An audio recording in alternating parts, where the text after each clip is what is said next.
Selamünaleyküm. Öncelikle tüm İslam aleminin gelmiş olan, idrak etmiş olduğumuz Ramazan-ı Şerif'inin mübarek olmasını diliyorum. Bütün İslam alemine huzur, mutluluk getirmesini Yüce Mevla'dan temenni ediyoruz.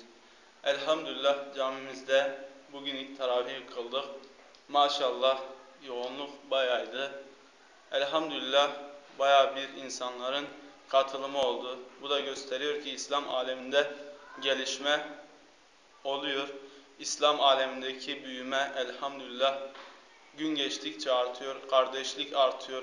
Bu cemaati gördükçe, bu müminlerin akınını gördükçe elhamdülillah müminlerin bir arada olduğunu, müminlerin bölünmez olduğunu gördük. Rabbim devamlı kılsın inşallah. Allah'a hamdolsun ki 11 ayın sultanı Ramazan ayı yine denk geldi.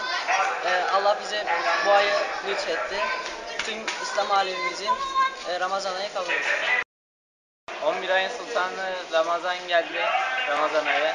Camimiz dolup taşıyor. Tüm Müslümanların Ramazan ayını buradan kutluyorum. Çok sevinçliyiz çünkü elhamdülillah Allah'a çok şükür Müslümanlarla aramızdaki birlik, dayanışma daha da çok artacağına inanıyorum. Allah bize yardım etsin, bu sıcak günlerde oruç tutacağız.